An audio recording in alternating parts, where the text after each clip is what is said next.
এবারের ঈদেও যাত্রাপথে ভোগান্তির শঙ্কা রয়েছে ঢাকা-টাঙ্গাইল যমুনা সেতু মহাসড়কে। দীর্ঘ যানজট না থাকলেও কয়েকটি পয়েন্ট ও পশুরহাট এলাকায় প্রবেশের লিংক রুটগুলোতে চাপ থাকার আশঙ্কা করছেন পরিবহন চালকরা। এছাড়াও এলেঙ্গা থেকে যমুনা সেতু পর্যন্ত 13.5 কিলোমিটারের কাজ 40% শেষ হওয়ায় যানজটের শঙ্কা রয়েছে। তবে প্রশাসন বলছে মহাসড়ক নির্বিঘ্ন রাখতে সব প্রস্তুতি নেওয়া হচ্ছে। এম এ রাজ্জাকের তথ্য ছবিতে প্রতিবেদন। ঢাকা-টাঙ্গাইল যমুনা সেতু মহাসড়ক দিয়ে উত্তরবঙ্গের 22 জেলার যানবাহন চলাচল করে। ঈদ এলেই মহাসড়কে পরিবহনের চাপ বেড়ে যায় কয়েক গুণ, আর এলেঙ্গা বাস স্ট্যান্ডে গাড়ির বাড়তি চাপ থাকায় দেখা দেয় যানজট। পরিবহন চালক ও যাত্রীরা জানান, এলেঙ্গা থেকে যমুনা সেতু পর্যন্ত সড়কের কাজ পুরোপুরি শেষ না হওয়ায় যানজট লেগে থাকে।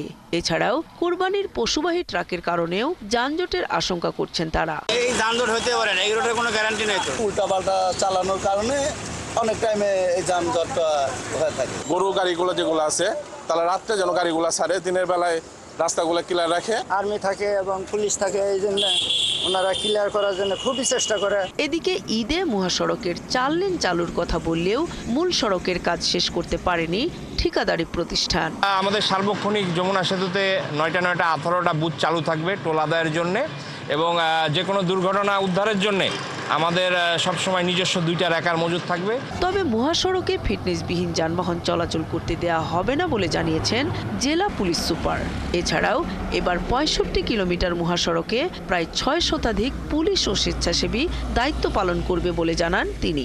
ঘরমুখী মানুষ যাতে সুন্দরভাবে তাদের গন্তব্যস্থলে যেতে পারে, এজন্য টাঙ্গাইল জেলা পুলিশ ইতিমধ্যে আমরা এই মহাসড়কের সাথে সংশ্লিষ্ট যে স্টেক হোল্ডার যারা আছে তাদের সাথে ইতিমধ্যে আমরা বৈঠকে বসেছি এবং কিছু কিছু বিষয়ে আমরা সমস্যাগুলো আইডেন্টিফাই করেছি, সেগুলো ইতিমধ্যে সমাধানের বিষয়ে কার্যক্রম চলছে। স্বাভাবিক সময়ে এই মহাসড়কে 10 থেকে 15 হাজার যানবাহন চলাচল করলেও ঈদে এর সংখ্যা বেড়ে যায় প্রায় 3 গুণ।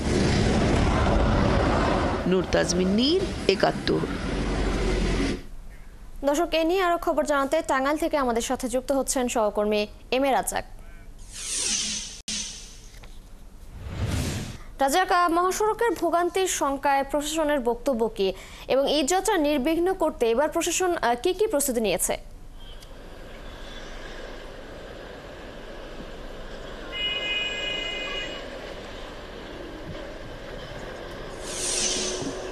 তিশা, ঈদ যাত্রায় ভোগান্তি কিন্তু আপনি জানেন যে গত ঈদেও আমি আপনাকে যদি দেখাই, এটি একটি ঢাকা-টাঙ্গাইল যমুনা সেতু মহাসড়ক।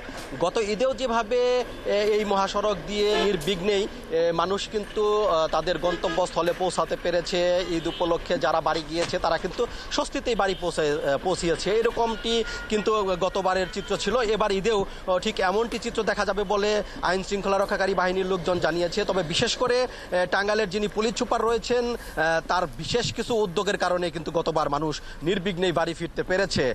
এবারও তিনি বলেছেন যেটি যে এখানে কয়েক স্তরে আইন শৃঙ্খলা রক্ষাকারী বাহিনীর লোকদের সড়কে দায়িত্বরত অবস্থায় রাখবেন, এবং তারা কয়েকটি মোবাইল টিমও করেছে। যেখানে যানজটের সংখ্যা আছে সেখানে তারা বিশেষভাবেই তারা কাজ করবে এবং নজরদারি তারা আগে থেকেই শুরু করেছে, এই বিষয়টি আমাকে জানিয়েছে। তবে যদি যানজট লেগেই যায় তাহলে তাদের যে স্ট্রাইকিং ফোর্স মানে বিশেষ ফোর্স রয়েছে তারা কিন্তু এই যানজট নিরসনে কাজ করবে, এই বিষয়টিও কিন্তু নিশ্চিত করেছেন টাঙ্গাইলের পুলিশ সুপার। সেই সাথে যমুনা সেতু কর্তৃপক্ষ যারা রয়েছে তারা যেটি বলছে যে আপনি জানেন যে কুরবানি ঈদ উপলক্ষে অতিরিক্ত কিছু গরুবাহী ট্রাক কিন্তু এই সড়কে এইবার চলবে, যে কারণে তারাও বিশেষ কিছু ব্যবস্থা নিয়েছে। আলাদা করে বুথের ব্যবস্থা রয়েছে যেখান দিয়ে যাতে দ্রুত সময়ে গরুর ট্রাকগুলো পারাপার হতে পারে। এ নিয়ে কথা হয়েছে যারা সড়ক সংশ্লিষ্ট কর্তৃপক্ষ রয়েছে তারাও যেটি বলছে, তারাও এটি কিন্তু দেখভাল করছে যাতে এই মহাসড়কে কোনোভাবেই যানজটের সৃষ্টি না হয়।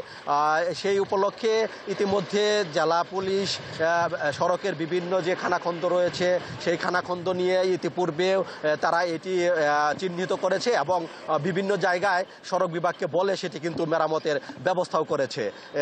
এ নিয়ে বলা বলাই যেতে পারে যে এই এলাঙ্গা থেকে যমুনা সেতুর পূর্ব পার পর্যন্ত 13.5 কিলোমিটার যে সড়ক রয়েছে সেই 13.5 কিলোমিটার সড়কের নির্মাণ কাজ চলছে, যে কারণেই এই মহাসড়কে চলাচলরত যে যানবাহনের চালকরা রয়েছে তারা কিন্তু একটি শঙ্কা করেছে যে এই 13.5 কিলোমিটারের মধ্যেই যানজটের সৃষ্টি হতে পারে।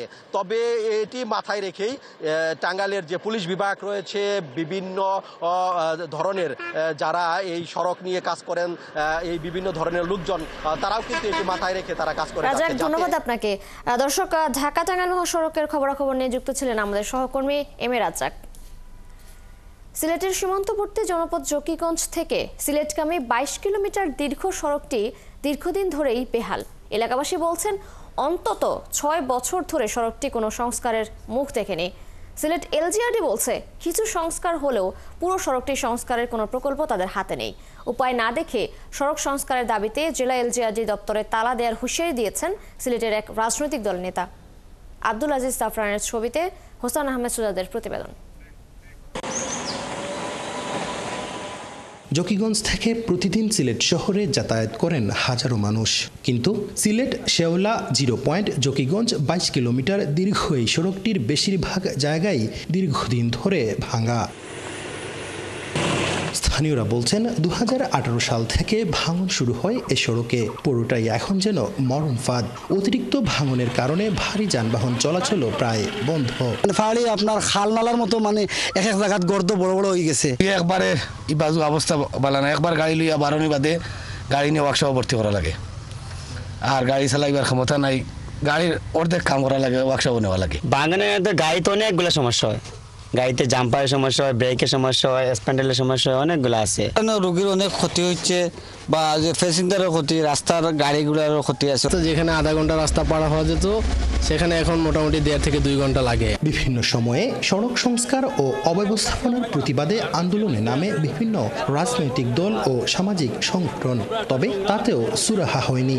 সড়ক সংস্কারের দাবিতে এবার জেলা এলজিআরডির দপ্তরে তালা ঝুলিয়ে দেওয়ার হুঁশিয়ারি দেন এই রাজনৈতিক দলের নেতা।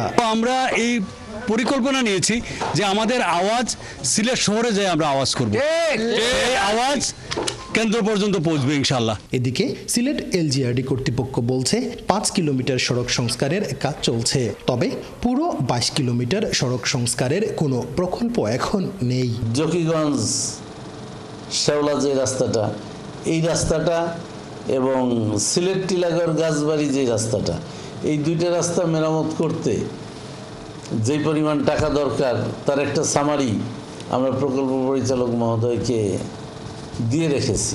জকিগঞ্জ বিয়ানীবাজারের মানুষের যাতায়াত সহ জীবনধারার অত্যন্ত গুরুত্বপূর্ণ সড়ক এটি, অথচ বছরের পর বছর সড়কটি পড়ে আছে অবহেলায়। সাধারণ মানুষের দাবি বারবার সরকারের পক্ষ থেকে আশ্বাস দেয়া হলেও তা কখনো বাস্তবায়ন হয়নি, যার কারণে দুর্ভোগটা চরমে। হুসাইন আহমেদ সুজাদ, 71, জকিগঞ্জ, সিলেট। দর্শক, সিলেট শেওলা জকিগঞ্জ সড়কের আরও খবর জানাতে আমাদের সাথে যুক্ত হচ্ছেন সহকর্মী হোসেন আহমেদ সুজাদ। সুজাদ, সড়ক সংস্কারের দাবিতে এলাকাবাসীর বর্তমান অবস্থান কেমন? এছাড়া 6 বছরেও সংস্কার না হওয়ায় কর্তৃপক্ষের গাফিলতি কতটুকু দেখছেন?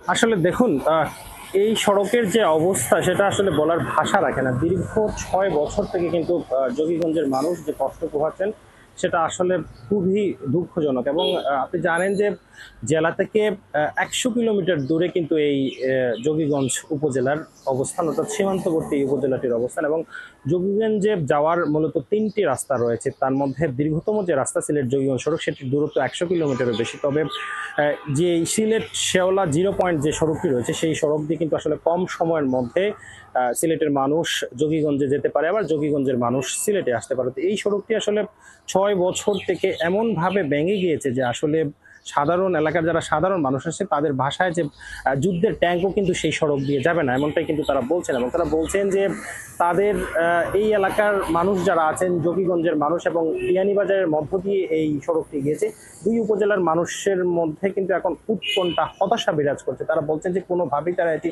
মেনে নিতে পারছেন না। পাশাপাশি আমরা এলজিআরডির সাথে কথা বলেছিলাম, তারা আমাদেরকে বলছেন যে ইতিমধ্যে তারা 5 কিলোমিটার সড়কের সংস্কার কাজ শুরু করেছেন, এখনো শেষ হয়নি। তবে 22 কিলোমিটার অর্থাৎ দীর্ঘ 22 কিলোমিটার সড়কটি সংস্কার করার কোনো প্রকল্প কিন্তু তাদের হাতে নেই। তারা এ বিষয়ে তারা তাদের ঊর্ধ্বতন কর্তৃপক্ষের সাথে কথা বলেছেন, তবে কবে কাজটি হবে এটির কোনো নিশ্চয়তা নেই। কেননা তারা বলছেন যে জানেন যে 2022 সালে এবং 2024 সালে দুটি ভয়াবহ বন্যা হয়েছিল সিলেট, এবং এই বন্যার পর কিন্তু অনেক সড়ক ভেঙে যায়। অর্থাৎ ভেঙে যাওয়া সড়কের সাথে এই সড়কটির নাম দিয়ে কিন্তু তারা ইতিমধ্যে একটি প্রকল্প মন্ত্রণালয়ে জমা দিয়েছেন, তবে সেটি কবে হবে সেটি তারা বলতে পারছেন না। অর্থাৎ কবে সিলেট শেওলা 0 পয়েন্ট জকিগঞ্জ সড়কের কাজ হবে সেটি কিন্তু স্পষ্ট নয় বলে আমাদেরকে জানিয়েছে সিলেট এলজিআরডির অধিদপ্তর। মানুষের মধ্যে যে হতাশা বিরাজ করছে সেটা কিন্তু আমরা দেখতে পাচ্ছি যে ইতিমধ্যে বিভিন্ন রাজনৈতিক দল, বিশেষ করে বাংলাদেশ জাতীয়তাবাদী দল বিএনপির জকিগঞ্জ উপজেলা বিএনপির নেতা কর্মীরা কিন্তু ইতিমধ্যে তারা বিভিন্ন মানববন্ধন করেছেন, পাশাপাশি এলাকায় জনসম্পৃক্ততা তৈরি করেছেন। এবং সিলেট জেলা বিএনপির যিনি সিনিয়র সহসভাপতি রয়েছেন মামুনুর রশিদ মামুন, তিনি ইতিমধ্যে ঘোষণা দিয়েছেন যে যদি তাদের কাজটা যদি বাস্তবায়ন না করা হয়, অর্থাৎ সিলেট শেওলা 0 পয়েন্ট জকিগঞ্জ সড়ক যদি দ্রুততার সাথে মেরামত করা না হয় বা তাদেরকে যদি আশ্বস্ত করা না হয়, তাহলে তারা কিন্তু যে কোনো সময় সিলেট যে এলজিআরডি ভবন রয়েছে সেই এলজিআরডি ভবনে কিন্তু তারা তালা দিবে। এবং জকিগঞ্জের মানুষের মধ্যে কিন্তু একটা হতাশা বিরাজ করছে, তারা আসলে এটা সইতে পারছেন না। গেল সরকারও কিন্তু তাদেরকে আশ্বাস দিয়ে কিন্তু দেশ ছেড়ে পালিয়েছে, কিন্তু বর্তমান সরকার এসেও কিন্তু তাদেরকে কোনো আশ্বস্ত করছে না। এবং কয়েক লাখ মানুষ কিন্তু ইতিমধ্যে এই সড়ক সংস্কার না হয় বিপাকে আছেন, কেউ হাসপাতালে যেতে পারছেন না, বাচ্চারা স্কুলে যেতে চাচ্ছে না, পাশাপাশি ধুলো বালুতে বিপর্যস্ত হয়ে যাচ্ছে পরিবেশ। তো সবশেষ আসলে এলাকার স্থানীয় মানুষদের একটাই দাবি যে, ধন্যবাদ আপনাকে, আপনি সঙ্গে থাকবেন। আপনার মাধ্যমে জানছিলাম জকিগঞ্জ সড়কের বেহাল অবস্থা সম্পর্কে। যাচ্ছি পরের সংবাদে। ঈদ সামনে রেখে ট্রেনের টিকিট বিক্রিতে যাত্রী হয়রানি ও কালোবাজারি প্রতিরোধে বিভিন্ন জেলার রেল স্টেশনে অভিযান শুরু করেছে দুদক। অভিযানের পর দুদক কর্মকর্তারা টিকিট জালিয়াতি সহ বিভিন্ন অভিযোগের সত্যতা পেয়েছেন। এর সঙ্গে জড়িতদের বিরুদ্ধে কঠোর ব্যবস্থা নেওয়ার আশ্বাস দেন কর্মকর্তারা। সহকর্মীদের তথ্য ছবিতে প্রতিবেদন। ঈদের ট্রেনের টিকিট বিক্রিতে হয়রানি ও কালোবাজারের অভিযোগে চট্টগ্রাম রেল স্টেশনে বুধবার দুপুরে অভিযান শুরু করে দুর্নীতি দমন কমিশন দুদক। এ সময় চট্টগ্রাম দুদকের একটি দল বিভিন্ন ট্রেনে উঠে যাত্রীদের সাথে কথা বলেন। পরে তারা বিনা টিকিটে চলাচলকারী ব্যক্তিদের কাছ থেকে টাকা নিয়ে সিট বিক্রির তথ্যের সত্যতা পান। এখানে কিছু আরএনবি আছে, কিছু একজন টিডি আছে, ভিতরে কিছু অ্যাটেন্ডেন্ট আছে। ওরা সব যোগ সদস্যে আমরা দেখেছি যে টিকিট অনেক সময় বিনা টিকিটে অনেক সময় যাত্রীদেরকে ওঠানো হচ্ছে, তাদের থেকে টাকা নেওয়া হচ্ছে। নানা অনিয়ম ও দুর্নীতির অভিযোগে সিলেট রেল স্টেশনেও চলেছে দুদকের অভিযান। এ সময় টিকিট কালোবাজারি, নতুন প্ল্যাটফর্ম নির্মাণে অনিয়ম, টেন্ডার ছাড়া রেলওয়ে বিভাগের পুরাতন রড বিক্রি করে টাকা আত্মসাৎ সহ বিভিন্ন অভিযোগের প্রাথমিক সত্যতা পান কর্মকর্তারা। তারা স্বীকার করছে 3.5 টন রড, যার মূল্য হচ্ছে 1,17,000 টাকা। 1,17,000 টাকার রড বিক্রি করে দিছে। কম টাকার হলেও এটা তো জনগণের টাকা, ওনার উচিত ছিল টেন্ডার দিয়ে তারপরে বিক্রি করে জনগণের টাকাটা জনগণের খাতে রেখে দেওয়া। কিন্তু উনি কি করছে, ওনার কর্মকর্তা কর্মচারী এবং ওনার মাঝে বাটবাটোরে করে নিয়ে গেছে। প্রতিটা ডিপার্টমেন্টের ইনচার্জ এখানে আসছিল, সবাই যে যার মতো, যেহেতু বিভিন্ন ডিপার্টমেন্ট যে যার মতো সেখানে উত্তর দিয়েছে। ওইরকম অভিযোগ ওনারা এখন আমার কাছে কোনো দেয় নাই, হয়তো ওনারা সার্বিক রিপোর্টে উল্লেখ করতে পারে। অভিযোগ যদি আসে তাহলে আমরা আমাদের রিপোর্ট অনুযায়ী আমরা ব্যবস্থা নেব। রংপুর রেলওয়ে স্টেশনে টিকিট কালোবাজারি ও রেলওয়ে কর্মচারীদের দায়িত্বে গাফিলতি নিয়ে অভিযান চালায় দুদক। এ সময় কর্মকর্তারা স্টেশনের বিভিন্ন টিকিট কাউন্টার, প্ল্যাটফর্ম এবং অফিস কক্ষ পরিদর্শন করেন। এছাড়াও স্টেশনের পরিবেশ ও পরিষ্কার পরিচ্ছন্নতা নিয়ে অসন্তোষ প্রকাশ করেন। এখানে প্রথমত পরিষ্কার পরিচ্ছন্নতার বেশ অভাব আছে। যারা পরিচ্ছন্নতা কর্মী তারা সঠিকভাবে দায়িত্ব পালন করতেছে না, এবং ওয়েটিং রুমও মাত্র একটা ওয়েটিং রুম আছে। তো আরেকটা ওয়েটিং রুম খোলার জন্য ওনাদেরকে বলা হয়েছে, ওনারা বলেছেন যে আরেকটা ওয়েটিং রুম যাত্রীদের জন্য, সর্বসাধারণের জন্য ওনারা উন্মুক্ত করে দেবেন। এদিকে জামালপুরে যাত্রীবেশী রেল স্টেশনে অভিযান চালায় দুদকের একটি দল। এই অভিযানে স্টেশনের বুকিং কাউন্টারে অনিয়ম, দুর্নীতি এবং প্ল্যাটফর্ম ও বিশ্রামাগারে ময়লা আবর্জনার বিষয়টি নজরে আসে দুদকের। কর্মকর্তারা জানিয়েছেন, এ সকল তথ্য কমিশনে পাঠানোর পর প্রয়োজনীয় ব্যবস্থা নেওয়া হবে।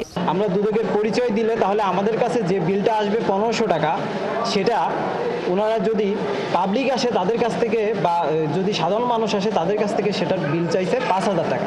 সেটা আমাদের রেকর্ডিং ছিল, আমাদের এক সহকর্মী আতিউর রহমান সেটা রেকর্ড করেছে যে তার কাছে 5,000 টাকা চেয়েছে, কিন্তু সেটা আমাদের কাছে সম্পূর্ণ অন্যায় মনে হয়েছে, যে হয়রানিমূলকভাবে কাজটি করা হয়েছে। অভিযোগের ভিত্তিতে রেলওয়ে স্টেশনে এমন অভিযান অব্যাহত থাকবে বলে জানিয়েছেন দুদক কর্মকর্তারা। মনিরা কাজুরি, ৭১। পটুয়াখালীর রাঙাবালিতে জমে উঠেছে পশুর হাট। শনিবার ঐতিহ্যবাহী গহীনখালী সাপ্তাহিক পশুর হাটে যেমন ছিল গরু, মহিষ, ছাগল, ভেড়ার ভিড়, তেমনি ছিল ব্যাপারী আর ক্রেতার সমাগম। হাটের ক্রেতারা বলছেন এবার পশুর দাম ছিল গত বছরের তুলনায় বেশি। বিক্রেতারা বলছেন লালন পালনের খরচ বেড়ে যাওয়ায় দাম বাড়ানো ছাড়া কোনো উপায় নেই। বিস্তারিত কামরুল হাসানের প্রতিবেদনে। ছোট বড় গরুতে কানায় কানায় পূর্ণ হাট চত্বর, আরও ছিল মহিষ, ছাগল আর ভেড়াও। এই হাটটি পটুয়াখালীর রাঙাবালির গহীনখালীর সাপ্তাহিক পশুর হাট। হাটে পছন্দসই পশু পাওয়া গেলেও ক্রেতারা বলছেন এবার দাম তুলনামূলক বেশি, তাই অনেকেই অপেক্ষায় আছেন শেষ হাটের। কানায় কান আজকে গরুতে পরিপূর্ণ হয়ে গেছে, যে যার সামর্থ্য অনুযায়ী পছন্দ গরু কিনতেছে। আমিও বাজারে গরু কেনার জন্য আসছি, দাম করতে আসি, যদি বুঝাইতে পারি কিনবো, না কিনতে সামনে বাজার তো আসি। আজকে বাজারে আসছি গরু দেখতে, অনেকগুলো গরু দেখছি, বেচা কিনা মোটামুটি আছে।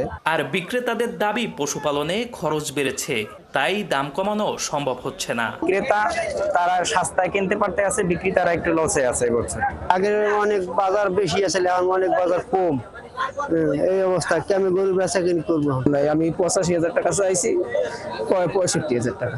হাটে বিভিন্ন জেলা উপজেলা থেকেও এসেছেন ব্যাপারীরা, তবে আশানুরূপ পশু কিনতে না পারায় তারা আশায় আছেন আগামী হাটে ভালো বেচা কেনার। সামনে একটা বাজার আছে, সে অপেক্ষায় গরু সবাই ধরে রাখতেছে, চিন্তা করতে সামনে বাজারের দাম বাড়তে পারে। বাজারে গরু উঠছে প্রচুর, কিন্তু দাম প্রচুর। গতবারের থেকে এবার গরুর দাম 15-20 বেশি চায়, এই জন্য আমরা গরু এখন থেকে কিনি না। উপজেলা প্রাণী সম্পদ কার্যালয়ের তথ্য অনুযায়ী এবার রাঙাবালি থেকে বিক্রির উপযোগী গবাদি পশুর সংখ্যা প্রায় 9,760টি। এসব পশুর বড় অংশই বাজারজাত হচ্ছে গহীনখালী হাট থেকে। বিভিন্ন কোরবানির হাটে মেডিকেল টিম প্রেরণ করা এবং সেইখান থেকে বোঝা কি এবং তাদের হচ্ছে যে হেলথ চেক আপ দেওয়া এবং হচ্ছে কি পরিমাণ কোরবানিযোগ্য পশু বিকৃত এবং অবিকৃত অবস্থায় থাকছে সেটি আমরা জানতে পারবো। আগামী শনিবার বসবে কুরবানি ঈদের আগের শেষ পশুর হাট। হাট সংশ্লিষ্টদের ধারণা আগামী হাটে বেচাকেনা জমে উঠবে। কামরুল হাসান, ৭১, রাঙাবালি। প্রায় 1 টন ওজনের কোরবানির পশু বিশাল দেহী এই গরুটির নাম বগুড়ার ডন। শুধু ওজনেই নয়, রাগেও যেন সে এলাকার সব গরুকে পেছনে ফেলে দিয়েছে। ক্ষিপ্ত স্বভাব, তেজি দৃষ্টিভঙ্গি আর বিশাল আকৃতির জন্য স্থানীয়রা আদর করে নাম রেখেছেন বগুড়ার ডন। বগুড়ার নন্দীগ্রাম উপজেলার ভরততুলিয়া গ্রামের সেলিম সর্দারের ঘরে বড় হয়েছে এই বিশাল আকৃতির ষাঁড়টি। এবার কোরবানির ঈদে গরুটির মালিক দাম চান 18 লক্ষ টাকা। আবু সাইদের প্রতিবেদন, ছবি তুলেছেন মাসুদ বাবু। শখ করে প্রায় 3.5 বছর আগে বাজার থেকে একটি গরু কিনেছিলেন সেলিম সর্দার। দীর্ঘ সময় ধরে গরুটিকে খাইয়েছেন কাঁচা ঘাস, খড়, খৈল, ভুসি সহ যা দরকার। এর মালিকের প্রতিদিন ব্যয় 7 থেকে 800 টাকা। রাগী স্বভাবের কারণে এলাকার লোকজন এর নাম দিয়েছে বগুড়ার ডন। প্রায় 10 থেকে 12 ফিট দৈর্ঘ্য আর 5 ফুটেরও বেশি উচ্চতার এই বিশাল দেহী গরুটি এখন পুরো এলাকা জুড়ে আলোচনার কেন্দ্রবিন্দু। শুরুতে কোনো উদ্দেশ্য না থাকলেও গরুটিকে ঘিরে এর মালিক সেলিম কিছু স্বপ্ন বুনেছেন। গরু বিক্রির টাকা দিয়ে তিনি একটি আধুনিক খামার শুরু করতে চান। আমি যতক্ষণ বাসাতে থাকি ততক্ষণ আমি গরুটার পরিচর্যা করি। আমি যখন থাকি না, বাইরে যাই, তখন আমার ছোট ভাই আছে, আমার মা আছে, আমার ওয়াইফ আছে, ওনারা দেখাশোনা করে। প্রতিদিন নিয়ম করে খাবার, পরিচর্যা আর আদরে বড় করা হয়েছে এই গরুটিকে। সেলিমের পরিবারের সদস্যরাও তাকে সহায়তা করছেন। এরই মধ্যে তিনি গরুটির দাম নির্ধারণ করেছেন 18 লাখ টাকার উপরে। এরই মধ্যে গরু দেখতে বহু লোকজন আসছেন সেলিমের বাড়িতে, তবে এখনো ক্রেতা আসতে শুরু করেনি। এই গরু অনেকদিন থেকে পালিচ্ছে, এলাকার মধ্যে এই গরু বড়। যেগুলো খাবার খাওয়ানো যাবে সেগুলো ভালো ভালো খাবারই খাওয়ায়, অন্য কোনো বাড়তি খাওয়ায় না বা কোনো ইয়ে করাও নেই, ফিট খাওয়ানোগুলো ইয়ে করে নেই, খুব ভুসি টুসি যেগুলো খাওয়ান যাবে মানে ডাক্তারদের পরামর্শ নিয়ে খাওয়াছে। প্রাণী সম্পদ অফিস থেকে নিয়মিত পশুপালনের জন্য প্রাকৃতিক খাদ্য সরবরাহ করা সহ নানা পরামর্শ দিচ্ছেন। এখান থেকে তদারকি করা হচ্ছে, আরও বিভিন্ন জায়গায় আছে, রহমান ভাই আছে, পুটু ভাই আছে, এইরকম আমরা বিভিন্ন খামারে, আর আমাদের এখানে একটা কোয়ালিটি লাইভ স্টক আছে, হ্যাঁ, তো ওখানেও তারা হলো যে 1000 গরু তাদের আছে, তার মধ্যে তারা হলো যে 100 গরু এই কোরবানিতে বিক্রি করবে আর কি। একটি গরু একটি স্বপ্ন, আর সেই স্বপ্নকে বাস্তবে রূপ দিতে দিনরাত পরিশ্রম করছেন একজন খামারি ও তার পরিবার। SM আবু সাইদ, 71, বগুড়া। এনবিআর বিভক্তিকরণে সরকারের সিদ্ধান্তের প্রতিবাদে 2 সপ্তাহের লাগাতার কর্মবিরতি স্থগিত হলেও এর বিশাল প্রভাব পড়েছে চট্টগ্রাম বন্দরে। এরই মধ্যে সৃষ্টি হয়েছে তীব্র কন্টেইনার জট। বন্দরের বিভিন্ন ইয়ার্ডে আটকে আছে 41,000-এরও বেশি কন্টেইনার। সেই সাথে বার্থিং জটিলতায় 20,000 কন্টেইনার বোঝায় 17টি জাহাজ বরহী নোঙরে অপেক্ষায় রয়েছে। আমদানি করা শিল্পের কাঁচামাল আটকে পড়েছে বন্দরে। জহিরুল ইসলামের ক্যামেরায় সাইফুল ইসলাম শিল্পীর প্রতিবেদন। চট্টগ্রাম বন্দরে 53,518 কন্টেনার ধারণ ক্ষমতা রয়েছে। এর মধ্যে 10 মে পর্যন্ত কন্টেনার অবস্থান ছিল 36,079 TEUS, কিন্তু 15 মে 40,708, 20 মে 44,231 এবং সর্বশেষ 27 মে 45,377 TEUS এসে দাঁড়ায় কন্টেনারের অবস্থান। এর মধ্যে পণ্যবাহী যানবাহন চলাচলের সুবিধার্থে বন্দরের ইয়ার্ডে 30% জায়গা খালি রাখতে হয়। এ অবস্থায় দাবি আদায়ের আন্দোলনের অংশ হিসেবে গত 2 সপ্তাহ ধরে কলম বিরতি কর্মসূচি পালন করছিল শুল্ক বিভাগের কর্মকর্তা কর্মচারীরা। এই অস্বাভাবিক পরিস্থিতির মধ্যে নতুন করে বার্থিং নেওয়াটা অনেক কঠিন হবে, আর সামনে যে ঈদ আছে এই ঈদের মধ্যে 10 দিন বন্ধ, এর মধ্যেও কন্টেইনার নামার ক্ষেত্রে অনেক জটিলতার সৃষ্টি হবে। চট্টগ্রাম বন্দরের ব্যবহারকারীরা জানান, স্বাভাবিক সময়ে প্রতিদিন চট্টগ্রাম বন্দর থেকে গড়ে 1000-এর বেশি পণ্য বোঝাই কন্টেইনার 19টি অফডকে ডেলিভারি হলেও এ সময় তা নেমে আসে মাত্র 400 থেকে 500-তে। এ অবস্থায় বন্দরের আমদানি করা পণ্যবাহী কন্টেইনার আনা অর্ধেকে নেমে আসে এবং বন্দরে জাহাজের অবস্থানকালীন সময়ও বেড়ে যাচ্ছে।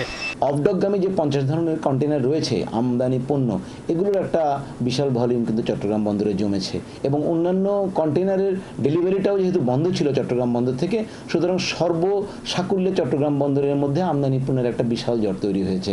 বন্দরের এই জটের কারণে সবচেয়ে বেশি ভুক্তভোগী হচ্ছেন পোশাক শিল্পের উদ্যোক্তারা। তারা জানান, ট্রাম্পের শুল্ক আরোপের স্থগিতাদেশ শেষ হওয়ার আগে যেসব পণ্য রপ্তানি হবে তার কাঁচামাল আসছে এখন। তৈরি পোশাক খাতের কাঁচামাল এই জটে আটকা পড়েছে সবচেয়ে বেশি। যে বন্দরের ড্যামারেজটা এসেছে সেটা আমাদের প্রথম থাকবে যে সেগুলো যাতে অতি বিলম্বে এই বন্দর ড্যামারেজটা যাতে ওরা বন্ধ করে, কারণ এই ড্যামারেজটা কিন্তু আমাদের কারণে হয় নাই, এগুলো কলম বিরতির কারণে হয়েছে, এনবিআর-এর কারণে। সুতরাং আমরা চাইব প্রথমত আমাদের এই বন্দরের চার্জটা যাতে মকুব করে।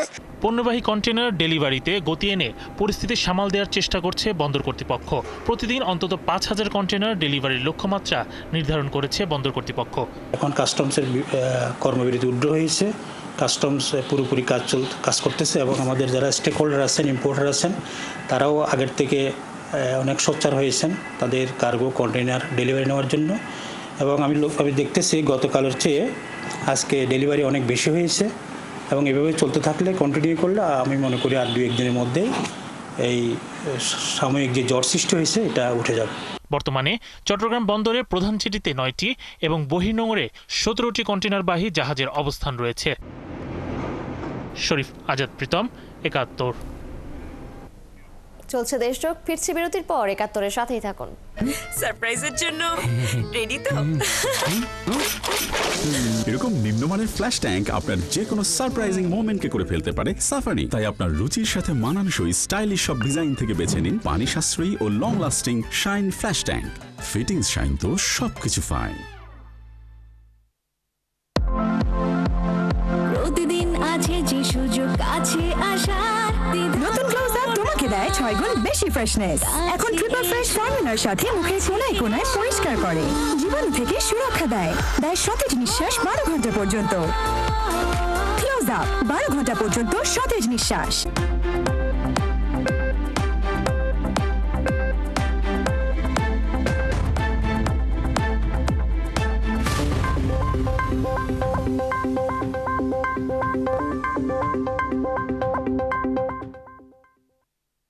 কিন্তু গ্রামীণ ফোনের লিমিটলেস প্যাকেজে তো কোনো লিমিট নাই। একবার ইন্টারনেট কিনবেন, চলতে থাকবে চলতে থাকবে চলতে থাকবে। এই আরএফএল SWR পাইপই মাপে যা বলে তাই দেয়। না দেখে ঠকবেন না, আরএফএল ছাড়া কিনবেন না। SWR পাইপ এন্ড ফিটিংস, পাইপের বস, না কিনলে লস। আচ্ছা, ৭১ চলছে দেশযোগ। সিলেট, সুনামগঞ্জ ও চাঁপাইনবাবগঞ্জ সীমান্ত দিয়ে নতুন করে ৯৯ জনকে পুশিন করেছে ভারতের সীমান্তরক্ষী বাহিনী। তাদের আটক করে পুলিশের হেফাজতে নেওয়া হয়েছে। লালমনিরহাটের ৩ উপজেলার ৫টি সীমান্ত দিয়ে অন্তত ৫৭ জনকে পুশ ইনের চেষ্টা করা হয়। তবে বিজিবি ও এলাকার লোকজনের বাধায় তাদের ফেরত নিয়ে যায় বিএসএফ। সহকর্মীদের তথ্য ছবিতে প্রতিবেদন। বুধবার ভোরে লালমনিরহাটের আদিতমারির চৌড়াটারি সীমান্ত দিয়ে ভারত থেকে আসা ১৩ জন বাংলাদেশে প্রবেশ করতে চায়। তাদের দেখতে পেয়ে সীমান্তে জড়ো হন এলাকাবাসী। লাঠি হাতে জানান দেন অনুপ্রবেশের নিষেধাজ্ঞা। একইভাবে পাটগ্রাম সহ বিভিন্ন সীমান্ত দিয়ে অন্তত ৩২ জন প্রবেশ করতে চায়, সেখানেও বাধা দেয় বিজিবি ও গ্রামবাসী। দুর্গাপুরে আমরা যেগুলো কৃষক আছি দেখার পর তখন আমরা বিএসএফ খবর করার পর তারপরে আমরা আক্রমণ করছি লাঠি ঠাঙায়, ওই অবস্থায় আছে। ভারতের বিএসএফ আসাম থেকে লোক আনছে, ৬ জন মহিলা, ৬ জন পুরুষ, একটা শিশু বাচ্চা। লোকগুলো এখন আপাতত ইন্ডিয়ান সীমানার মধ্যে আছে, ওরা ওখানে বসে আছে। ওরা ইন্ডিয়া তো যেতে পারতেছে না, বাংলাদেশ আসতে পারতেছে না। লোকগুলো তো এখন ওই ছাতা মাথা কিছু নেই, মানে কষ্টের মধ্যে আছে। চাঁপাইনবাবগঞ্জের গোমস্তাপুর উপজেলার বিভীষণ সীমান্ত দিয়ে ১৭ জনকে পুশিন করে বিএসএফ। তাদের দাবি তারা বাংলাদেশের নাগরিক, তবে পুলিশ বলছে তাদের দেওয়া তথ্য যাচাই বাছাই করা হচ্ছে।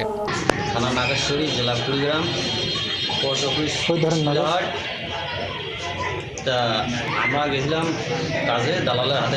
সিলেটের জৈন্তাপুরের বিভিন্ন সীমান্ত দিয়ে অন্তত ৬৬ জনকে পুশিন করে বিএসএফ। পরে তাদের আটক করে বিজিবির শ্রীপুর বিওপি। তাদেরকে আমরা এই মুহূর্তে আমাদের যে বিভিন্ন ক্যাম্প এলাকার অধীনে নিরাপদ স্থান এবং স্কুল বা এই ধরনের যে কোনো প্রতিষ্ঠান যেগুলো থাকে সেখানে আমরা বদ্ধ এলাকাতে যে সমস্ত জায়গায় আমাদেরকে কেউ হিন্ডারেন্স করবে না বা আমাদের যে কার্যক্রম আছে সেখানে কোনো ধরনের সমস্যা হবে না, সেই সমস্ত জায়গাতে আমরা তাদেরকে জিজ্ঞাসাবাদগুলো করি। একই সময় সুনামগঞ্জের নোয়াকোট সীমান্ত এলাকা দিয়ে পুশিন করা ১৬ জনকে আটক করে বর্ডার গার্ড বাংলাদেশ। তাদের মধ্যে ৫ জন পুরুষ, ৫ জন নারী এবং ৬ শিশু রয়েছে। আব্দুল আল মামুন, ৭১। সুনামগঞ্জের পুশিনের খবর জানাতে আমাদের সাথে যুক্ত হচ্ছেন সহকর্মী শহীদ নূর। শহীদ, এখন পর্যন্ত ওখানকার সীমান্ত দিয়ে কতজনকে বাংলাদেশি পুশিন করা হয়েছে এবং নতুন করে আর কোনো পুশিন করা হয়েছে কিনা, বিজিবির অবস্থানে বা কেমন দেখছেন?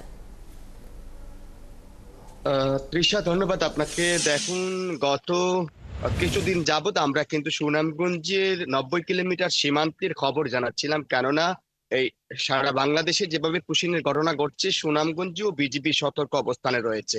এই সতর্ক অবস্থানের মধ্য দিয়েই কিন্তু সুনামগঞ্জে আসলে গতকালকে ১৬ জনকে পুশিন করেছে ভারতের সীমান্ত রক্ষাকারী বাহিনী। তো আমি যদি আপনাকে জানাই, সুনামগঞ্জে যে ব্যাটালিয়নের ২টি ভাগ রয়েছে, ৭টি উপজেলা যেটি সীমান্তে ঘেঁষা রয়েছে, তার মধ্যে ৪৮-এর অধীনে রয়েছে হচ্ছে ছাতক। গতকালকে ছাতকের নোয়াকোট এই অংশ দিয়েই মূলত ১৬ জনকে আসলে পুশিন করে ভারতের বিএসএফ। এর মধ্যে যে যারা পুশিন করা হয়েছে তাদের ৫ জন হচ্ছে নারী, ৫ জন পুরুষ এবং ৬ জন শিশু রয়েছে এবং তারা প্রত্যেকেই কুড়িগ্রামের বাসিন্দা বলে জানিয়েছে বিজিবি।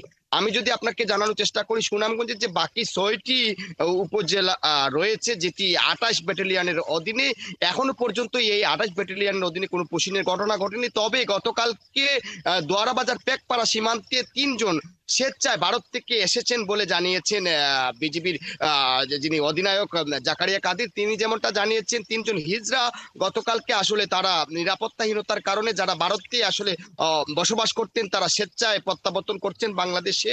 তবে এই যে অবৈধভাবে অনুপ্রবেশ এবং পুশিন ঠেকাতে তারা আসলে বদ্ধপরিকর আছেন। তিনি জানিয়েছেন যে সুনামগঞ্জের যে ৯০ কিলোমিটার সীমান্তে বিজিবি সতর্ক অবস্থানে টহল জোরদার করা হয়েছে। এছাড়াও সীমান্ত এলাকাতে লোকবল জোরদার উদ্ধার করা হয়েছে। এই যে পুশিনের ঘটনায় আসলে সাধারণের মধ্যে জনসচেতনতা সৃষ্টি করা হচ্ছে, তাদেরকে আসলে সতর্ক থাকার জন্য আহ্বান করেছেন বিজিবির লেফটেন্যান্ট কর্নেল জাকারিয়া কাদের। যদি আপনাকে জানাই এখনো পর্যন্ত আসলে গতকালকের ঘটনার পরে আজ আসলে নতুন করে কোথাও কোনো পুশিনের ঘটনা ঘটেনি। তৃষা। শহীদ, ধন্যবাদ আপনাকে। দর্শক, সুনামগঞ্জের পুশিনের খবরাখবর নিয়ে যুক্ত ছিলেন আমাদের সহকর্মী শহীদ নূর। দীর্ঘ 4 দশক পর গত ডিসেম্বরের শেষের দিকে নিজ জন্মভূমি বরিশালের আঘুলঝাড়ায় গিয়েছিল শীর্ষ সন্ত্রাসী সুব্রত বাইন। অনেকেই তার নাম শুনলেও বাস্তবে তাকে চেনে না। স্বজনেরা জানান, সুব্রত বাইন পরিবার থেকে বিচ্ছিন্ন ছিলেন। এদিকে মঙ্গলবার আইন শৃঙ্খলা বাহিনীর হাতে গ্রেপ্তারের পর অনেকেই তাকে প্রথমবারের মতো দেখেছেন। এদিকে আঘুলঝাড়ায় তার স্থায়ী কোনো বাড়ি নেই। স্বপন দাসের তথ্য ছবিতে প্রতিবেদন। বরিশালের আগলঝাড়ার জোবারপাড় গ্রামের বিপুল বাইনের ছেলে শীর্ষ সন্ত্রাসী সুব্রত বাইন ঢাকায় বসবাসের কারণে আগলঝাড়ায় গ্রামের বাড়িতে তেমন একটা আসতেন না। তবে গত ডিসেম্বরে প্রায় দীর্ঘ 40 বছর পর আগলঝাড়ায় গ্রামের বাড়িতে এসেছিলেন এই শীর্ষ সন্ত্রাসী। সুব্রতর স্বজনরা জানান, সুব্রত বাইন প্রায় সম্পূর্ণরূপে পরিবার থেকে বিচ্ছিন্ন ছিল। আগলঝাড়ায় তার নামে বা দখলে নেই কোনো বসতবাড়ি কিংবা স্থায়ী বাসস্থান। সুব্রত বাইন আমার জ্যাঠাতো ভাই, সে এই বাড়িতে আসছিল, কিন্তু আইসে অল্প সময় ছিল। সে তারপরে কোথায় গেছে, কি করছে, তারপরে আমরা জানি না। তার এখানে কোনো জায়গা জমি বা বাড়ি ঘরও কিচ্ছু নাই আমাদের এখানে। এই এলাকায় তো সে কোনোদিন আসেও নাই, আর কোনো খারাপ কাজ করেও নাই বা কিছু করেও নাই, আর এই জায়গায় কোনো বাড়িঘর কিছুই নেই। এলাকাবাসী জানান, সুব্রত বাইনের কথা শুনলেও অনেকেই সরাসরি তাকে দেখেননি। যারাও বা দেখেছেন তারাও ভয়ে কথা বলেননি তার সাথে। আমার বয়সে আমি ওনাকে এখন পর্যন্ত সরাসরি সামনাসামনি দেখি নাই। উনি এলাকায় আসছে শুনছি, কিন্তু আমার সামনে পড়ে নাই।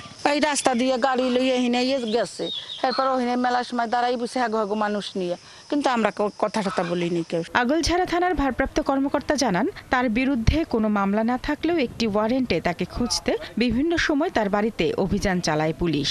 আমরা থানার রেকর্ডপত্র পর্যালোচনায় দেখা যায় আমাদের আগলঝাড়া থানায় তার নামে কোনো মামলা নেই। কোনো ধরনের আইনগত প্রক্রিয়া যদি ব্যবস্থা নেওয়ার সুযোগ থাকে আমাদের, তার যদি কোনো ধরনের নতুন কোনো অভিযোগ পাওয়া যায় তার বিরুদ্ধে আমরা মামলা রুজু করে তাকে এই মামলা তাকে গ্রেপ্তার দেখানো হবে। মঙ্গলবার 27 মে কুষ্টিয়া থেকে আইন শৃঙ্খলা বাহিনীর হাতে সহযোগী সহ গ্রেপ্তার হন সুব্রত বাইন। শারমিন স্বপ্না, 71। মৃত মানুষের চোখ চুরির অভিযোগ উঠেছে রংপুর মেডিকেল কলেজ হাসপাতালে। মৃত মাসুম আলী নামে এক ব্যক্তির চোখ চুরির অভিযোগ করেছেন তার স্বজনেরা। চুরির বিষয়টি সুরাহা করার দাবিতে এখনও মরদেহ নেয়নি মাসুম আলীর স্বজনরা। হাসপাতাল কর্তৃপক্ষ চুরির দায় স্বীকার করলেও কিভাবে এটি চুরি হলো তা নিশ্চিত করতে পারেননি। শাহিন আলমের ক্যামেরায় শাহবাজিদ আহমেদের রিপোর্ট। রংপুর নগরীর পরশুরাম থানার বুড়িরহাট বাহাদুর সিং মাস্টার পাড়ার বাসিন্দা মাসুম আলী মঙ্গলবার এক পারিবারিক দ্বন্দ্বে গুরুতর আহত হন তিনি। বিকেলের দিকে হাসপাতালে আনা হলে চিকিৎসক মৃত ঘোষণা করেন। স্বজনরা জানান, পোস্টমর্টমের জন্য মরদেহটি রাখা হয় হাসপাতালের মর্গে। বুধবার সকালে পোস্টমর্টমের সময় দেখা যায় মরদেহটির দুটি চোখ নেই। মারা গেছে, মানে মর্গে রাখছি আজকে যে পোস্টমর্টম যে করবো তা করার আজকে দেখি মানে চোখ নেই। মর্গে থেকে লাশ বের করার পর দেখতেছি তার দুইটা চোখ পুরো উঠাই নেওয়া হয়েছে। ক্ষুব্ধ স্বজনরা জানান, প্রথমত হাসপাতাল কর্তৃপক্ষের অবহেলার কারণে এমন ঘটনা হতে পারে। এত বড় একটি হাসপাতালের মরদেহের নিরাপত্তা ব্যবস্থা দুর্বল হওয়া খুবই দুঃখজনক। এর সঙ্গে জড়িতদের শাস্তি হওয়া উচিত। আমরা এখন পোস্টমর্টমের কাছে নিয়ে যাব, তখন দেখতেছি চোখ নাই।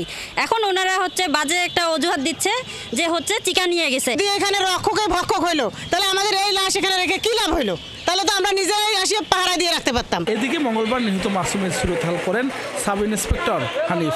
তিনি জানান, প্রাথমিক সুরতহালে তিনি চোখের কোনো ত্রুটি পাননি। পোস্টমর্টমের মাধ্যমে সত্যতা পাওয়া যাবে আসলে মানুষ কেউ তুলছে না আপনার পোকা অথবা ইঁদুর খেয়ে ফেলছে। পোস্টমর্টম করলে বিষয়টা ক্লিয়ার বোঝা যাবে। মেডিকেল মর্গের দায়িত্বে থাকা সর্দার অফিসের কর্মকর্তারা ভারপ্রাপ্ত পরিচালককে দায়ী করেন। তারা জানান, বারবার বলার পরেও মর্গের সুরক্ষার কোনো ব্যবস্থা নেয়নি কর্তৃপক্ষ। আমি বারবার বলে আসতেছি যে আমাদের ফ্রিজ ঠিক করা হোক উইথ যারা পোস্টমর্টম করার জন্য, বিশেষ করে পুলিশ কেস লাশগুলো যেটা আসে যখন তারা সুরতহাল করবে সঙ্গে সঙ্গে আমার মনে হয় এটা পোস্টমর্টম করা দরকার এবং সেটা ডেথ হাউসে রাখা দরকার। এটা আমাদের দায় দায়িত্ব নাই, যেহেতু ফ্রিজ নষ্ট আমরা এটা রাখার সম্ভব না। দায় স্বীকার করে হাসপাতালের ভারপ্রাপ্ত পরিচালক জানান, ঘটনার তদন্ত শুরু হয়েছে। এই ঘটনায় দোষীরা শাস্তি পাবে। ফ্রিজিংয়ের ব্যাপারটা বিশেষ করে এটা আসলে আমরা বহুবার কিন্তু আমরা নিয়মিত লিখেছি। এটা তো কিছুদিন আগেও আমার স্যার সহ নিমুর যে টিম আসছিল সেখানেও এটা উপস্থাপন করা হয়েছে। তো ওনারা এটাতে সময় নিছে কিছু, তো এটার ব্যাপারে খুব দ্রুত পদক্ষেপ নেওয়া হবে আর কি এই ফ্রিজিংয়ের ব্যাপারটা নিয়ে। হাসপাতালের আশেপাশের বাসিন্দারা জানান, মর্গ থেকে মরদেহের অঙ্গ প্রত্যঙ্গ চুরির ঘটনা এটাই প্রথম নয়, এর আগেও এরকম অভিযোগ পাওয়া গেছে। তারা মনে করেন এর সঙ্গে জড়িত শক্ত সিন্ডিকেট। শাহ বাইজিদ আহমেদ, ৭১, রংপুর। চট্টগ্রামে কুকিজিন ন্যাশনাল ফ্রন্ট KNF এর আরও 15,000 ইউনিফর্ম জব্দ করেছে পুলিশ। মঙ্গলবার রাতে চট্টগ্রামের নগরের পাহাড়তলী এলাকার একটি কারখানা থেকে এইসব ইউনিফর্ম জব্দ করা হয়। এই ঘটনায় পাহাড়তলী থানায় সন্ত্রাস বিরোধী আইনের দায়ের হওয়া মামলায় রেইনবো অ্যাপারেলসের MD মতিউর রহমানকে গ্রেপ্তার দেখানো হয়েছে। তবে বিষয়টি নিয়ে পুলিশের কোনো কর্মকর্তা গণমাধ্যমে বক্তব্য দিতে রাজি হননি। গত 2 সপ্তাহে চট্টগ্রাম এই নিয়ে তৃতীয়বারের মতো সন্দেহজনক এসব পোশাক জব্দের ঘটনা ঘটেছে। নারায়ণগঞ্জের ফতুল্লায় কিশোর গ্যাংয়ের আস্তানায় অভিযান চালিয়ে মাদক ও দেশীয় অস্ত্রসহ ডি কোম্পানি গ্রুপের 2 সদস্যকে গ্রেপ্তার করেছে র্যাব। মঙ্গলবার রাতে গোপন সংবাদের ভিত্তিতে মাছদাইর এলাকায় এই অভিযান চালায় র্যাব 11। বিকেলে এক সংবাদ সম্মেলনে অধিনায়ক lieutenant colonel HM Sajjad Hossain এই তথ্য নিশ্চিত করেন। তিনি জানান, অস্ত্রসহ এলাকায় মহড়া দিয়ে আতঙ্ক ছড়িয়ে নিরীহ জনগণের কাছ থেকে ছিনতাই, চাঁদাবাজি, লুটপাট সহ বিভিন্ন অপকর্ম করে আসছিল ডি কোম্পানি কিশোর গ্যাংয়ের গ্রুপটি। এছাড়াও বিভিন্ন স্পটে মাদক সেবন ও কেনা বেচার সাথে সক্রিয়ভাবে জড়িত তারা। এদের ভয়ে আতঙ্কে ছিল এলাকাবাসী। অভিযোগের ভিত্তিতে এই গ্রুপের আস্তানায় অভিযান চালিয়ে ইমরান ও বাপ্পি নামের 2 সদস্যকে গ্রেপ্তার করা হয়। এ সময় তাদের কাছ থেকে বিভিন্ন মাদক ও দেশীয় অস্ত্র জব্দ করা হয়।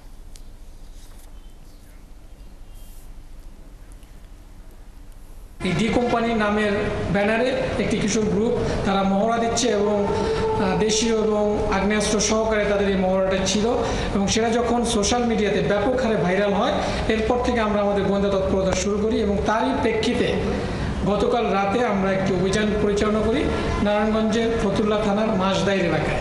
সেখানে মধ্যরাতে একটা অভিযান পরিচালনা করে এই কিশোর গ্যাংয়ের সাথে রিলেটেড আমরা 2 জনকে গ্রেপ্তার করতে সক্ষম হই।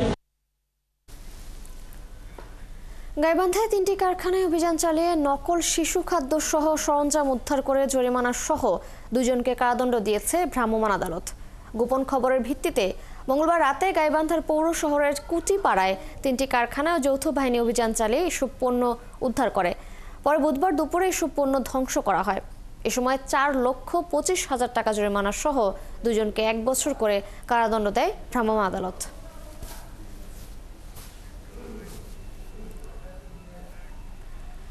মানিকগঞ্জে মেয়াদ উত্তীর্ণ খাবার সংরক্ষণের দায়ে অবাক চা অ্যান্ড রেস্টুরেন্টকে 1 লক্ষ টাকা অর্থদণ্ড দিয়েছে ভোক্তা অধিকার সংরক্ষণ অধিদপ্তর। বুধবার দুপুরে মানিকগঞ্জ সদর উপজেলার বেতিলা মিতোরা এলাকায় রেস্টুরেন্টটিতে অভিযান পরিচালনা করেন ভোক্তা অধিকার সংরক্ষণ অধিদপ্তর। এ সময় প্রতিষ্ঠানটিকে 1 লক্ষ টাকা জরিমানা করা হয়। পাশাপাশি মেয়াদ উত্তীর্ণ এবং পচা বাসি খাবার নষ্ট করা হয়। অভিযানে মানিকগঞ্জ ক্যাবের সদস্যরা উপস্থিত ছিলেন। গাজীপুরে আগের চেয়ে বেশি পরিমাণ জমিতে বিভিন্ন জাতের লিচু আবাদ করেছেন চাষিরা। তারা জানান, একটু বেশি লাভের আশায় আগাম জাতের গোলাপি বোম্বের পাশাপাশি চায়না 3, ভেরারি ও দেশি লিচুর আবাদ করেছেন। ফলনও হয়েছে বেশ, তাই লিচুর বাজার এখন জমজমাট। ইকবাল আহমেদ সরকারের তথ্য ছবিতে প্রতিবেদন। গাজীপুরের কাপাসিয়া উপজেলায় এবার লিচুর বাম্পার ফলন হয়েছে, তাই বাজারে আগাম আশায় এর চাহিদা ও দামও বেশ ভালো। এই অঞ্চলের আগাম লিচুর স্বাদে, গুণে ও মানে বেশ ভালো হওয়ায় পাইকাররাও আসছেন দূর দূরান্ত থেকে, এমনকি বিদেশেও যাচ্ছে গাজীপুরের লিচু। এখানে মাটির গুণের কারণে লিচু অনেক সুস্বাদু, গন্ধ যে কোনো এলাকার চেয়ে লিচুর জনপ্রিয়তা অনেক বেশি। অনেক ভালো মানের লিচু, এই এলাকার লিচু অনেক ভালো মানের লিচু। আমাদের ঢাকা যে উত্তরাতে আমরা বিক্রি করি, এই লিচু সুনাম আছে অনেক। এবারের ফলনে খুশি হলেও চাষিরা বলছেন, সঠিক সময়ে কৃষি কর্মকর্তাদের পরামর্শ পেলে ফলন আরও বেশি হতো। আগে ভাগে যারা বিক্রি করেছেন তাদের অনেকেই এবার খুশি ভালো দাম পেয়ে। এই বছর 7.5 লাখ টাকার মতো বিক্রি হয়েছে। গত বছরও এরকম হয়েছিল, তো গত বছর একটু কম হয়েছিল। আশাবাদী ছিলাম যে আরো ভালো ফলন হইতো আর কি। তো যাই হোক, এমনিতে তারপর আলহামদুলিল্লাহ ভালো হয়েছে ফলন, তো এই আর কি। জেলা পর্যায় থেকে মাঠ পর্যায় পর্যন্ত কৃষকদের পাশে থেকে পরামর্শ ও সহযোগিতা করেছেন তারা। আমরা লিচুতে যাতে রোগবালাই বা সেচ অন্যান্য সার প্রয়োগ এই আমরা প্রশিক্ষণের আওতায় লিচু চাষিদের দিয়ে যাচ্ছি। পাশাপাশি লিচুতে আমাদের মৌ চাষ হচ্ছে, মৌ চাষের ফলে পরাগায়ন ভালো হচ্ছে, ফলন হচ্ছে এবং বাড়তি একটি ফসল হিসাবে মধু আহরণ করা যাচ্ছে। গাজীপুর জেলায় এবার 1500 হেক্টর জমিতে লিচু চাষ হয়েছে। ধারণা করা হচ্ছে 1200 মেট্রিক টন লিচু উৎপাদন হবে, যার বাজার মূল্য 30 থেকে 40 কোটি টাকা। শাকিলা শম্পা, 71। পটুয়াখালীতে লঘু চাপে কখনো থেমে থেমে, কখনো হালকা, আবার কখনো মাঝারি ধরনের বৃষ্টি হচ্ছে। এতে বিপাকে পড়েছেন নিম্ন আয়ের মানুষ। দেশের 4 সমুদ্র বন্দরে 3 নম্বর সতর্ক সংকেত দেখাতে বলেছে আবহাওয়া অধিদপ্তর। সেই সঙ্গে সাগরে অবস্থানরত মাছ ধরার নৌকা ও ট্রলারগুলোকে আগামী শুক্রবার পর্যন্ত উপকূলের কাছাকাছি চলাচল করতে বলা হয়েছে। সহকর্মীদের তথ্য ছবিতে প্রতিবেদন। খেপুপাড়া আবহাওয়া অফিসের হিসেবে সাগরে অবস্থানরত লঘুচাপটি সুস্পষ্ট লঘুচাপে পরিণত হয়েছে। এতে ক্রমশ উত্তাল হচ্ছে বঙ্গোপসাগর, চলছে টানা বৃষ্টি। স্বাভাবিকের চেয়ে নদ-নদীর পানির উচ্চতাও কিছুটা বেড়েছে। কলাপাড়া কুয়াকাটা সমুদ্র সৈকতে পর্যটকদের আবহাওয়া পরিস্থিতি বিবেচনায় নিয়ে সতর্ক থাকার পরামর্শ দেওয়া হয়েছে। অমাবস্যার যে পানির চাপে অনেক কিছু নষ্ট হয়ে ধ্বংস হয়ে গেছে, মাছ আনাজ সব কিছু আমাদের ধ্বংস হয়ে গেছে। সমস্যাই আমাকে বন্যাবাদ হয়, প্রতি বছরই আমরা খুব কষ্টে আছি। অমাবস্যার ডোবাইছে, অমাবস্যার এই ডোবার পানিতে সমস্ত সবকিছু তলায় গেছে। রাঙাবালিতে সকাল থেকে কখনো হালকা কখনো ভারী বৃষ্টি হচ্ছে। ছাতা বা পলিথিন মাথায় দিয়ে অনেকে কাজে বের হলেও অনেকেই বের হননি। বৃষ্টিতে চরম দুর্ভোগে পড়েছেন দিনমজুর ও কম আয়ের মানুষ। ভাই সকাল থেকে বৃষ্টি, ভাই কামাই হয় না, 3 নম্বর সিঙ্গেল দেবে। দোকানপাট খুললাম, কাস্টমার নাই রোডে, মানে লোকজনও নাই, বেচা কিনা একদম খারাপ। মংলায় ভোর থেকে দমকা হওয়ার সঙ্গে মাঝে মধ্যেই ঝড় বৃষ্টি হচ্ছে। হঠাৎ বৃষ্টিতে জনজীবন কিছুটা বিপর্যস্ত। তবে 3 নম্বর সতর্ক সংকেতের মধ্যেও মংলা সমুদ্র বন্দরের কার্যক্রম স্বাভাবিক রয়েছে। আকাশের আবহাওয়া খারাপ, আমরা যাইতে পারি না। এখন আমার ছোট ছোট নৌকো যে আছে খুব অসহায়ের ভিতরে বসবাস করতে আছি। এখন আমরা নদীতে থাকতে পারি না, সিঙ্গেল উঠছে, এবং গাড়াই ভরছি। সাগরে লঘুচাপের কারণে চট্টগ্রাম, কক্সবাজার, মংলা ও পায়রা সমুদ্র বন্দরগুলোকে 3 নম্বর স্থানীয় সতর্ক সংকেত দেখাতে বলা হয়েছে। সেই সঙ্গে উত্তর বঙ্গোপসাগরে অবস্থানরত মাছ ধরার নৌকা ও ট্রলার সমূহকে পরবর্তী নির্দেশ দেওয়া না পর্যন্ত উপকূলের কাছাকাছি এসে সাবধানে চলাচল করতে বলা হয়েছে। লঘুচাপের প্রভাব আগামী শুক্রবার পর্যন্ত থাকবে বলে জানিয়েছে আবহাওয়া অফিস। আব্দুল্লাল মামুন, 71। দর্শক, আবহাওয়ার আরো খবর জানাতে পটুয়াখালীর রাঙামালি থেকে সরাসরি যুক্ত হচ্ছেন সহকর্মী কামরুল হাসান। কামরুল, আবহাওয়ার কি অবস্থা দেখছেন এখন? সাগরে অবস্থানরত মাছ ধরার যে নৌকা এবং ট্রলারগুলো রয়েছে, আবহাওয়া অফিসের নিষেধাজ্ঞা তারা মানছে কিনা, কি তথ্য রয়েছে?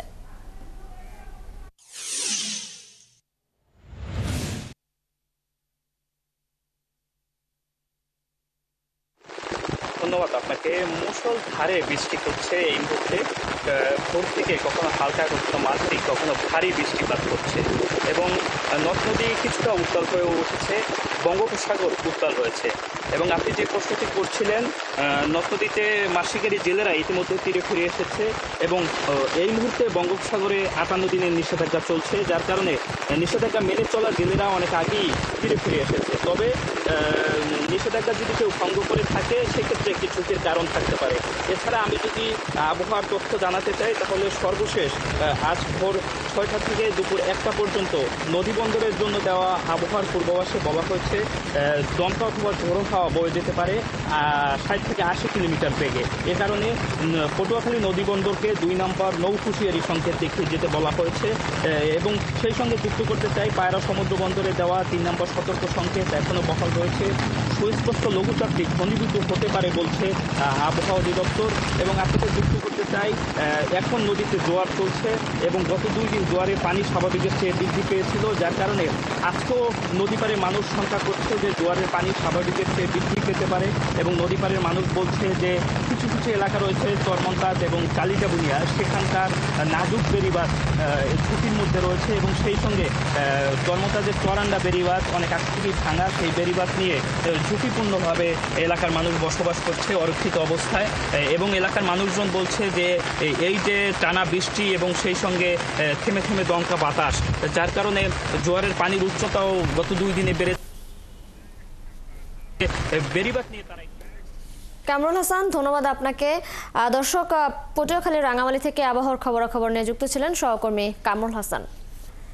পর্যটন শিল্পের খাতা থেকে মুছে যাচ্ছে সেন্ট মার্টিনের নাম। পর্যটকবিহীন দ্বীপের মানুষের জীবনও অচল হয়ে গেছে আয় রোজগারের অভাবে। সেখানে বাসিন্দারা বলছেন বাইরে গিয়ে তাদের বিকল্প কোনো কাজ করার সুযোগ নেই। সাগর তাদের চারদিক থেকে আটকে রেখেছে। তাদের একটাই প্রশ্ন, এর সমাধান কোথায়? দুর্বিষহ সেন্ট মার্টিনের চিত্র তুলে ধরছেন কামরুল ইসলাম মিন্টু, ক্যামেরায় ছিলেন হেলাল উদ্দিন। 8 বর্গমাইলের সাগর ঘেরা সেন্ট মার্টিনে নেই পর্যটকের আনাগোনা, নেই কোলাহল। পর্যটকহীন দ্বীপে কাজ না থাকায় প্রায় 10,000 মানুষের জীবন মানবেতর। এমনই একজন চা বিক্রেতা আবুল হোসেন। ব্যবসা বন্ধ হয়ে যাওয়ায় দিন কাটছে ভিক্ষা করে। শব্বির আহমেদের ডাব কিনে খাওয়ার কেউ নাই দ্বীপ জুড়ে। কিভাবে চলবো? খাইতে পারে খাই না কি বলবো না, ও টাকা দেওয়া করবো গাড়ি গাড়ি এরকম যদি না থাকে 5 দিন 7 দিন 10 দিন এরকম উপবাস থাকতে হবে। 1 ফেব্রুয়ারি থেকে বাকি বাসিন্দারা বেঁচে আছেন খেয়ে না খেয়ে। সরকার সাহায্য না করে মানে আর কিভাবে চলবে? ইনকাম কই না পাইলে পয়েন্ট লেখাপড়া কেঙ্গুরি করাইবো, ঘর বাড়ি কেঙ্গুরি চলাইবো। 2 মাস মূলা যদি বন্ধ থাকিলে তাহলে অনার মনে করে চলিব কেঙ্গুরি, পয়েন্ট লেখাপড়া কেঙ্গুরি করাইবো। জেলেদের শিকার করা মাছ টাকার অভাবে কেউ কিনতে পাচ্ছেন না। ক্রেতার অভাবে দোকানে নষ্ট হয়ে যাচ্ছে তরকারি, মুদির দোকানের মালামাল। কাজ না থাকায় দ্বীপবাসীর এত নিঃস্ব হয়ে গেছে যে কেউ কিছু খেলে তাকিয়ে থাকেন ক্ষুধার নেশায়। জাল মারা বন্ধ, বেগিম বন্ধ, অভাবের কারণে কষ্ট হচ্ছে।